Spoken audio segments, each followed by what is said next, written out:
नमस्कार दोस्तों, आपका स्वागत है मेरे YouTube चैनल स्टडी जीके गुरुजी पर। दोस्तों, मेरा नाम है ईश्वर पुरोहित।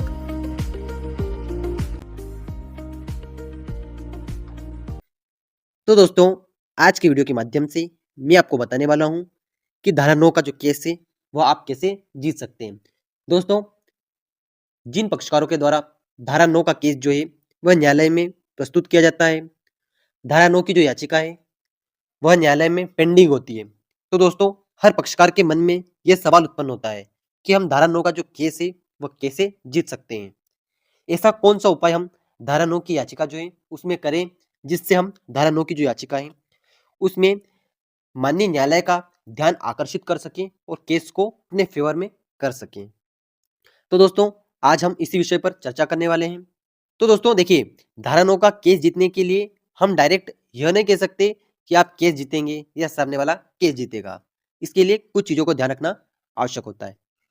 यदि दोस्तों आपके मन में यह प्रश्न है कि धारा 9 का केस कैसे जीतें, तो दोस्तों आपको बता दूं कि यदि आप याचिकाकर्ता हैं, अर्थात यदि आपके द्वारा याचिका प्रस्तुत की गई है, तो आपको धारा 9 का केस जीतने के लिए यह साबित करना पड़ेगा कि सामने वाले पक्ष ने आपको बिना किसी कारण के, आपकी सहमति के बिना आपका त्याग कर दिया है।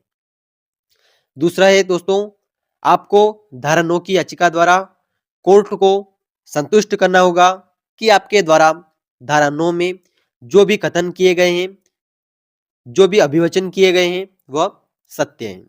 तीसरी चीज दोस्तों, आपको कोर्ट को इस बात के बारे में भी समाधान करना होगा कि ऐसा कोई भी वैध आधार नहीं है जिससे आपके आवेदन पत्र को नामंजूर किया जावे। तो दोस्तों मानकर चलिए आप धारा 9 का केस जीत जाएंगे। तो दोस्तों, धारा 9 का जो केस है वह जीतने के लिए आपको कुछ बातों को ध्यान में रखना है। पहली चीज है दोस्तों, आपको अपने वैवाहिक जीवन को पुनर्स्थापित करने के हर संभव प्रयास करने चाहिए और किसी भी प्रकार की कोई भी लापरवाही नहीं बरतनी चाहिए। पहले बिंदु से मेरा आशय यह है कि धारा 9 की जब कार्यवाही कोर्ट में चल रही है, तो दोस्तों ऐसा नहीं है कि आप फैसले का इंतजार करें। आपको अपने जीवन को पुनर्स्थापित करने का कुछ जो संभव आप प्रयास कर सकते हैं वह प्रयास आपको करना है।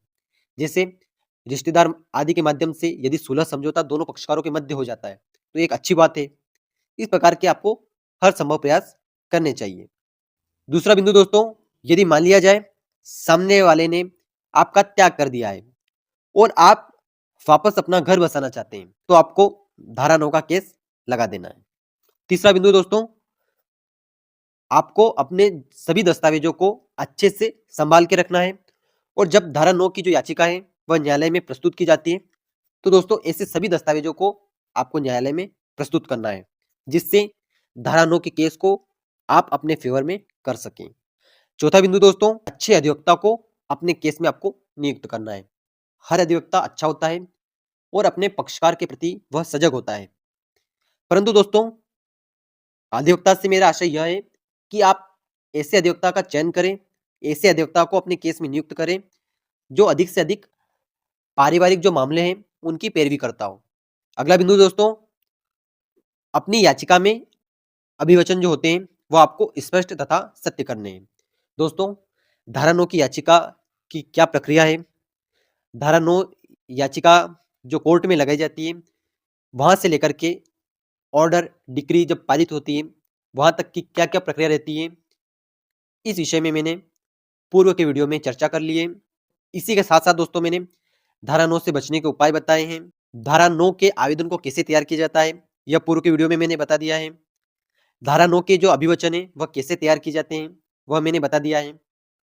इसी के साथ में धारा 9 के साथ में जितने भी दस्तावेज संलग्न किए जाते हैं उन दस्तावेजों को कैसे तैयार किया जाता है पूर्व के वीडियो में मैंने वह भी बता दिया है।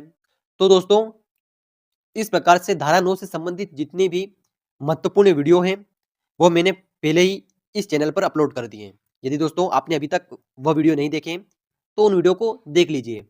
उन वीडियो को देखने से धारा 9 के जितने भी आपके कॉन्सेप्ट आपके मन में है वह सभी क्लियर हो जाएंगे। तो दोस्तों अभिवचन से मेरा आशय यह है कि आपको धारा 9 के समर्थन में जो आप अभिवचन करेंगे, जो याचिका आपके द्वारा तैयार की जाएगी उसको आपको अच्छे से तैयार करना है। उसमें उन सभी बातों को समाविष्ट करना है जिससे आपका समर्थन होता हो और न्यायालय को आपके उन कथनों पर उनकी सत्यता के बारे में विश्वास हो जाए। इस प्रकार से ऐसे कथन विश्वसनीय भी होने चाहिए। जैसे मान लीजिए दोस्तों, धारा 9 की याचिका में आप बताते हैं कि धारा 9 की याचिका जो है वो 2 प्रतियों में प्रस्तुत की गई है, परंतु दोस्तों आप 2 प्रतियों में प्रस्तुत नहीं करते हैं, तो ऐसे में दोस्तों आपका केस जो है वो कमजोर हो जाएगा, क्योंकि प्लीडिंग में अभिवचन जो है उनमें आप बोलते हैं कि 2 प्रतियों में प्रस्तुत है, परंतु आप 2 प्रतियों में प्रस्तुत नहीं करते हैं। ऐसे में दोस्तों न्यायालय को आपके जो अभिवचन है उनकी सत्यता जो है उनके संबंध में विश्वास उत्पन्न नहीं होगा। इस प्रकार अपनी याचिका में अभिवचन स्पष्ट तथा सत्य करने हैं और उनका आपको पालन भी करना है। आपके द्वारा न्याय शुल्क अदा किया जाना चाहिए। आपके द्वारा याचिका का सत्यापन किया जाना चाहिए। जो याचिका है वह माननीय न्यायालय के सुनवाई क्षेत्राधिकार में हो। इस प्रकार से ऐसी सभी चीजों का आपको ध्यान में रखना है। अगला बिंदु दोस्तों, अपनी याचिका में आपको साक्ष्य अच्छे से करवाना है। अर्थात दोस्तों सामने वाला जो पक्ष है आपके अधिवक्ता के द्वारा उनके साक्ष्य जो है वह अच्छे से लिए जाने चाहिए। आपके समर्थन में यदि कोई साक्षी आता है, याचिकाकर्ता के समर्थन में यदि कोई साक्षी आता है, तो उनके साक्ष्य जो है वह भी अच्छे से किए जाने चाहिए।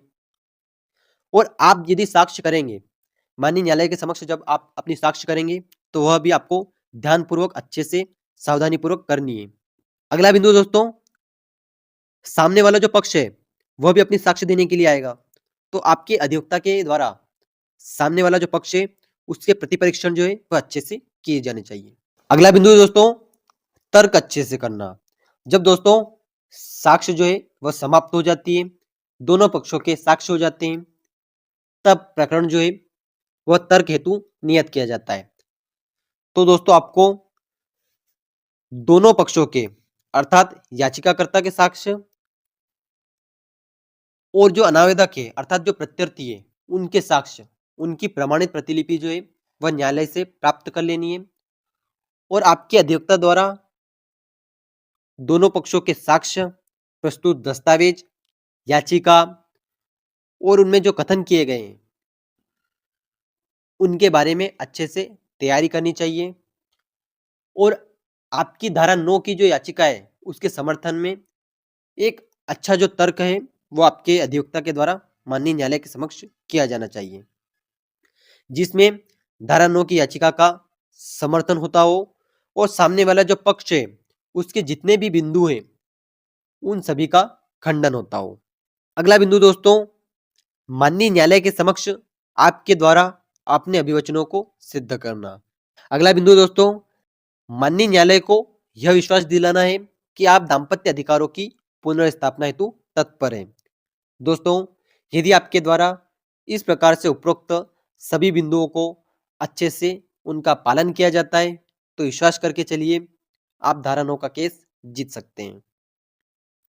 फिर भी दोस्तों मैं आपको बता दूं, हर केस के तथ्य अलग अलग होते हैं, हर केस की घटना अलग अलग होती है, हर केस की परिस्थिति, साक्ष्य, न्यायाधीश, अधिवक्ता, याचिका की अंतर्वस्तु और पक्षकार भिन्न भिन्न होते हैं। फिर भी दोस्तों मैं आपको बता दूं, जो बात हर प्रकरण में समान होती है वह है कानून, जो सबके लिए समान है।